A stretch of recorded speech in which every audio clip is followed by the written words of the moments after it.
प्रस्ताव लेखन। जैसे कि तुम लोगों को मालूम है, तुम्हारे हिंदी में सेकंड लैंग्वेज में 2 पार्ट में प्रश्न उत्तर करना आता है। एग्जाम में जो है 2 पार्ट में जो है प्रश्न उत्तर करने के लिए आता है। तो तुम लोगों को पहले खंड अ में 40 मार्क्स का देना है, उसका आंसर देना होता है। तो सबसे पहला प्रश्न उसमें से आता है, यह प्रस्ताव लेखन होता है, कंपोजिशन होता है, जो कि तुम लोगों को 15 मार्क्स का होता है। दूसरा है पत्र लेखन। पत्र लेखन जो है वह 7 मार्क्स का है। कितना मार्क्स का है? 7 मार्क्स का है। और तीसरा है अपठित गद्यांश, पत्र लेखन, लेटर राइटिंग, जो कि मैं तुम लोगों को पहले भी वीडियो इसका भेज चुकी हूँ। अब तीसरा आता है अपठित गद्यांश। अपठित गद्यांश जिसमें अनसिन पैसेज है, कॉम्प्रिहेंशन कह सकते हैं उसे। तो अपठित गद्यांश जो है वह 10 मार्क्स का होता है। यह भी बहुत ही मुख्य रोल निभाता है हमारे मार्क्स स्कोरिंग में। यदि हम अपठित गद्यांश में सही आंसर लिखते हैं और उसे अच्छी तरह से व्यवस्थित और सही आंसर लिखते हैं, अपनी भाषा में देते हैं, तो हमें हमारा जो है 10 मार्क्स और नहीं जाता है, वह 10 मार्क्स का 10 से 10 मुझे मिल जाता है। और उसके बाद आता है व्यावहारिक व्याकरण। व्याकरण में जो है वह उससे संबंधित, जैसे विलोम शब्द हुए, पर्यायवाची शब्द हुए, अनेक शब्दों के लिए एक शब्द हुए, मुहावरे हुए, ये इन सबों से संबंधित जो है प्रश्न वो 8 मार्क्स का आता है। तो इस तरह से टोटल मिलाकर कितने हो जाते हैं? 40 मार्क्स। 40 मार्क्स में मैं तुम लोगों को ये बता चुकी हूँ, ये अपठित गद्यांश भी क्लास में करवाई हूँ, उसके आधार पर तुम लोग प्रैक्टिस करोगे। और व्यावहारिक व्याकरण जैसे कि बुक में दिया गया है, उसके आधार पर तुम लोग इसको छोड़ोगे नहीं, ध्यान देते रहोगे, पढ़ते रहोगे। जैसे कि विलोम शब्द है, पर्यायवाची शब्द है ना, मुहावरे हो गए, अनेक शब्दों के लिए एक शब्द हो गए। तो ये सभी शब्द जो है तुम लोगों को यदि अच्छी तरह से इस पर ध्यान देते रहते हो तो तुम लोगों का 8 मार्क्स उसमें भी स्कोर कर सकते हो। तो इसमें सबसे पहला और मेन जो है वह 15 मार्क्स का कंपोजिशन। 15 मार्क्स का कंपोजिशन जो है यह तुम लोगों को लिखने के लिए आता है और यह सबसे पहला प्रश्न होता है। तो हम लोग इसे प्रस्ताव लेखन में हमें कौन कौन सी बातें ध्यान रखना चाहिए, प्रस्ताव लेखन क्या होता है, उसके बारे में हम आज जानेंगे। पत्र लेखन के बारे में मैं तुम्हें पहले ही बता चुकी हूँ।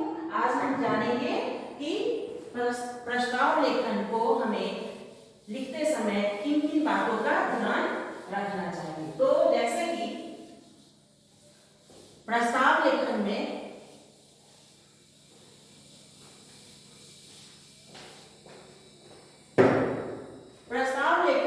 सबसे पहले प्रस्ताव लेखन है क्या? तो प्रस्ताव लेखन हमारे प्रश्न होते हैं, वे जो है हमारे पहला प्रश्न खंड अ में सेक्शन ए में पहला प्रश्न, और उसमें से पहले प्रश्न में 5 प्रश्न दिए जाते हैं, जिसके आधार पर हमें अपने विचार, अपने भावों को उनके सामने, अपने पाठक के सामने जो है उसे दिखाना होता है। तो सबसे पहले हम लोग इसमें प्रस्ताव लेखन में जाने की प्रस्ताव लेखन है क्या। तो प्रस्ताव लेखन वह लेखन कला है जिसमें हम अपने भावों को, अपने मन की बातों को एक कला के आधार पर, कलाबद्ध करते हुए, कलाओं को प्रदर्शित करते हुए, उसमें शुद्धिकरण लाते हुए हम अपने प्रस्ताव को,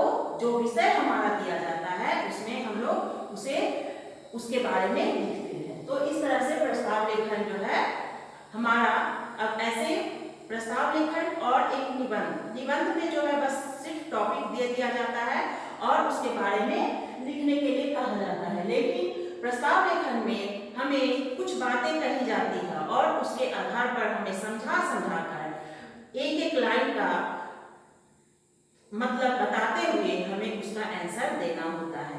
तो निबंध और प्रस्ताव लेखन में थोड़ा अंतर भी है, उसमें भी अपने भाव और विचार को हम प्रस्तुत करते हैं, या कोई ऐसा भी होता है जो वर्णनात्मक होता है, वर्णन कर देते हैं और वो हो जाता है। निबंध में ऐसा होता है, लेकिन प्रस्ताव लेखन में कंपोजिशन राइटिंग में जो है हमें उस पर ध्यान देने की जरूरत होती है। प्रस्ताव लेखन, जैसे कि हम क्वेश्चन पढ़ते हैं, हमारे फर्स्ट क्वेश्चन में 5 तरह के क्वेश्चन दिए रहते हैं। उसमें पहला क्वेश्चन विचारात्मक भी होगा, दूसरा विवरणात्मक होगा, तीसरा वर्णनात्मक होगा, चौथा रचनात्मक होता है और पांचवा जो है वह चित्र वर्णन होता है। तो इस तरह से 5 प्रश्न में हम लोगों को कोई एक प्रश्न का उत्तर लिखने के लिए कहा जाता है। तो सबसे पहले हम लोग प्रस्ताव लेखन में विचारात्मक, वर्णनात्मक, विवरणात्मक, रचनात्मक, इन सभी प्रश्नों का उत्तर, अब 4 तरह के प्रश्न हैं, लेकिन हम लोग क्या करते हैं, जो आसान सा कोई, जो हमें विषय वस्तु जो आसान सा लगता है उसे हमें चुनना चाहिए। ये ध्यान नहीं देना चाहिए कि हाँ नंबर पहला और नंबर जो कठिन जो है वह, हम ऐसे प्रश्नों को पढ़ना चाहिए और उस पर पढ़ते हुए हमें यह ध्यान देना चाहिए कि किन टॉपिक, किन विषय के बारे में हम अच्छी तरह से उसे कलाबद्ध रूप से और सही शुद्ध रूप से व्याकरण की शुद्धि का प्रयोग करते हुए हम उसे कलाबद्ध तरीके से लिख सकते हैं। जैसे कि मैं शुद्ध व्याकरण लिखने का तरीका भी इसके पहले वाले क्लास में, जैसे कि पूर्ण विराम, विराम चिन्हों के बारे में बताई हूँ, उसके बाद वाक्य को किस तरह से लिखा जाता है उसके बारे में बताई हूँ, और उन वाक्यों को लिखने के बाद, वाक्यों के बारे में जानने के बाद अब उसी को हमें इसमें प्रस्ताव लेखन में प्रस्तुत करना होता है। तो प्रस्ताव लेखन को लिखते समय हमें बहुत सारी बातों को ध्यान रखना होता है। सबसे पहला आता है इसमें प्रस्ताव लेखन में कि हमें जो विषय मिलता है, प्रश्नों को पढ़ते समय जो हम विषय चुन रहे हैं, जो विषय हम ले रहे हैं, उसे उन प्रश्नों को कम से कम 2 बार तो हमें पढ़ना ही चाहिए। जब हम उसके बारे में लिखना शुरू करते हैं तो उस प्रश्न को 2 बार तो पढ़ना ही चाहिए, और पढ़ते समय ये ध्यान रखना चाहिए कि हम इस पर अच्छी तरह से अपनी प्रस्तुति दे सकते हैं, अच्छे विचार जो है उसके बारे में हम लोग लिख सकते हैं। तो प्रस्ताव लेखन के समय जो है सबसे पहला मेन पॉइंट आता है, हमें यदि उसमें से जो विषय दिया गया है उसमें कोई शीर्षक, अच्छा सा शीर्षक है, तो उसे हमें सबसे पहले शीर्षक लिख देना चाहिए, और उसके बाद उस विषय को 3 भाग में उसे, जैसे प्रस्ताव लिखते समय हमें विषय को 3 भाग में प्रस्तुत करना होता है। सबसे पहला तो हम शीर्षक दे दिए, पहला जो है वो शीर्षक ऊपर लिख दिए, और उसके बाद अब हमें आता है विषय को डिलीवर करने के लिए। तो विषय को हमें लिखते समय, उसके बारे में बताते समय जो है हमें किसी भी प्रस्ताव लेखन को 3 भागों में बांट लेना चाहिए। सबसे पहले हम लोग क्या लिखते हैं, सबसे पहले हम लोग लिखते हैं उसकी भूमिका या उसका जो है परिचय भी हम इसे बोल सकते हैं। दूसरा नंबर आता है उसका विस्तार करना चाहिए। तीसरा आता है उसका अंत या समापन या निष्कर्ष। ये जो है ये 3 पार्ट है प्रस्ताव लिखने का, जो है ये 3, ये परिचय भी हम इसे बोल सकते हैं। परिचय, विस्तार मतलब उसका वर्णन करना उस विषय के बारे में, और निष्कर्ष जो है वह समापन भी हम इसे बोलते हैं। तो कोई भी प्रस्ताव लिखने के समय हमें इन तीनों के आधार पर ही जो है विषय को वर्णन करना चाहिए। अब पहला आता है भूमिका। तो सबसे पहले भूमिका जो है शीर्षक हम ऊपर दे दिए, उसके बाद हम विषय को लेंगे और विषय में भूमिका, उसके परिचय में लिखने के लिए हमें क्या करना चाहिए, सबसे पहले हमें उन विषय के बारे में, यदि हमारे पास 2 लाइन की कविता आ जाती है, हम बना सकते हैं, तो हमें सबसे पहले 2 लाइन की कविता लिख देनी चाहिए, जिससे कि पढ़ने वाले आकर्षित होते हैं, जो हमारा अनुच्छेद पढ़ते हैं उसके तरफ वे आकर्षित होते हुए हमें 4 नंबर की जगह 5 नंबर या 14 नंबर की जगह 15 नंबर के मार्क्स भी वे पूरे अनुच्छेद पढ़ने के लिए जो है 1 मार्क्स जरूर ही ज्यादा दे सकते हैं। तो इस तरह से भूमिका में हम सबसे पहले हम विषय का परिचय देंगे, और इसका जो है कम शब्दों में, भूमिका लिखते समय हमें कम शब्दों में विषय को बताना चाहिए, विषय के बारे में बताना चाहिए, उसका अर्थ बताना चाहिए, उसके बारे में जो है, यदि उसके बारे में हम किसी महान महापुरुषों का कथन जो है उसके आधार पर हम लिख सकते हैं, उसके आधार पर बता सकते हैं, तो वो भी बता सकते हैं। तो इस तरह से भूमिका परिचय में जो है हमें उसे लिखना चाहिए। दूसरा आता है विस्तार। अब विस्तार में हमें जो विषय वस्तु दिया जाता है उसे क्रमबद्ध और अपने विचारों को उनके सामने रखते हुए और एक कलाबद्ध तरीका से, एक यह जो है यह हिंदी लैंग्वेज जो है वह लेखन कला का एक आधार भी होता है। तो इसलिए हम कितनी सुंदरता के साथ उस कला को प्रस्तुत कर सकते हैं, वह हमारे प्रस्ताव लेखन के आधार पर ही विचार किया जाता है। इसलिए हमें प्रस्ताव लेखन के विस्तार में लिखने समय हमें जो विषय पर हम लिख रहे हैं उसे हमें बार बार 1 से 2 बार उस समय पढ़ना चाहिए। तो कम से कम प्रस्ताव लिखने समय जो प्रश्न हम लिख रहे हैं उसमें हमें 2 से 3 बार उस प्रश्न को ध्यान देना चाहिए। जब हम भूमिका मेरा परिचय समाप्त हो जाता है तो उसके बाद हमें विस्तार लिखना चाहिए। विस्तार लिखते समय हमें उसका वर्णन करते हुए, हमें उसका कला बताते हुए, हमें जो है उसका वर्णन करते हुए उसे हमें क्या करना चाहिए, उसमें जो है विस्तार अपने विचारों को बढ़ाते चले जाना चाहिए और इस तरह से बढ़ाना चाहिए कि एक वाक्य दूसरे वाक्य से क्रमबद्ध जुड़ा हुआ हो।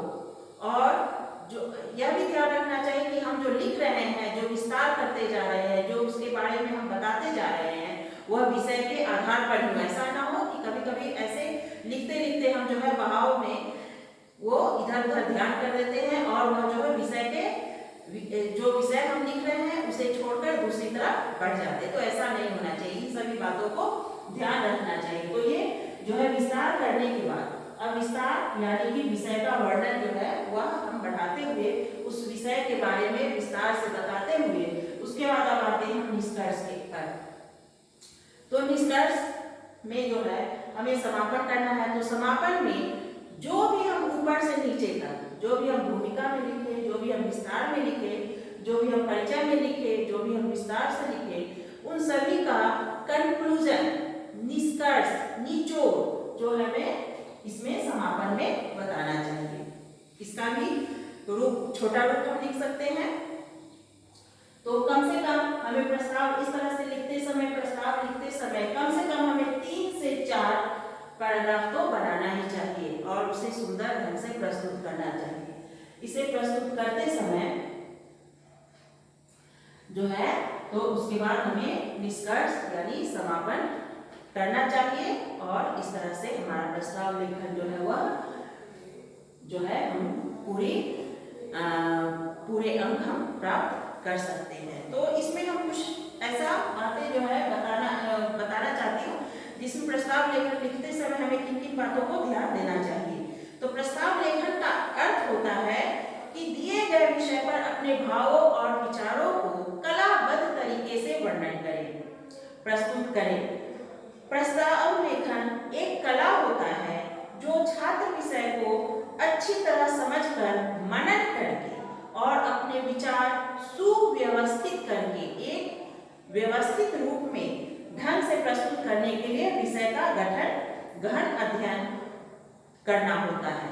विषय जो दिया गया उसका गहन अध्ययन करते हुए हमें अपने विचार को सुव्यवस्थित ढंग से प्रस्तुत करना चाहिए।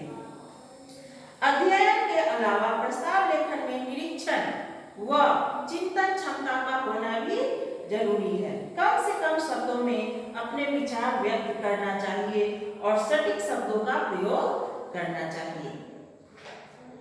प्रस्ताव लेखन में 2 मुख्य पक्ष आते हैं, जैसे कि मैं बता चुकी हूँ।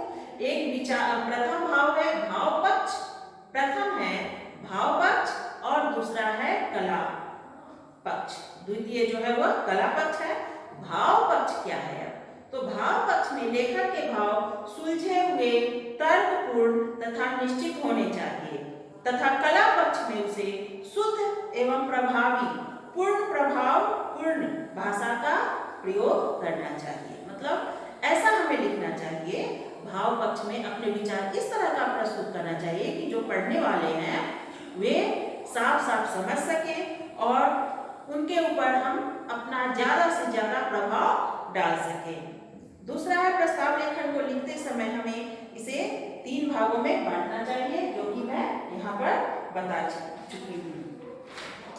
अब है प्रस्ताव लिखते समय दिए गए विषय को कम से कम 2-3 बार पढ़ना ही चाहिए और सीमित शब्दों में वर्ड लिमिट में ही हमें उसका उत्तर देना चाहिए। हमें यह भी ध्यान रखना चाहिए कि हमारा प्रस्ताव लेखन विषय के साथ है या नहीं। सूझबूझ के साथ प्रस्ताव लिखना चाहिए। प्रस्ताव लेखन जो है वह 4 तरह के होते हैं, जैसे कि विचारात्मक, वर्णनात्मक, विवरणात्मक और भावात्मक। तो इन तरह के 4 तरह के जो है ये प्रस्ताव लेखन हम लोगों को लिखने के लिए आता है। तो तुम्हें जैसे मालूम है कि प्रश्न में जो है 250 शब्दों में हमारा प्रस्ताव लेखन लिखना रहता है। तो 250 यहाँ दिया गया है, तो उसमें तुम लोगों को 300 तक तुम लोग उस विषय को तुम लोग कर सकते हो। इसमें इतनी अनिवार्यता है कि 250 से 300 शब्दों में तुम उन्हें जो है लिख सको। तो इस तरह से तुम्हें प्रस्ताव लेखन लिखते समय जैसे है, कि, क्यों, ये सभी छोटे छोटे शब्द जो है या जो है ये आर्टिकल्स वाले शब्द जो होते हैं वे उसमें गिनती नहीं किए जाते। मुख्य शब्द जो है वही गिनती किए जाते हैं। तो हमारे शब्द जो है 300 कम से कम तो होना ही चाहिए इसे, और 250 में पूछा गया है तो 300 शब्द में ये हमारा प्रस्ताव लेखन होना चाहिए, कम से कम 300 शब्दों में। तो इस तरह से हमारा प्रस्ताव लेखन जो है हमें कोई भी इसमें मार्क्स काटने की जरूरत नहीं होती है। जैसा कि हम तुम लोगों को बताया, इस पर ध्यान देते हुए तुम लोग कंपोजिशन लिखने की तैयारी कर रहे हो, पहले भी कर चुके हो, लेकिन क्लास 9 वाले अब तुम लोग इस पर लग जाना चाहिए कि यह प्रस्ताव लेखन तुम लोगों का लिखने का शुरुआत जो है वह अनिवार्य है, क्योंकि समय बहुत कम है, इसलिए इसे करना जरूरी है। धन्यवाद।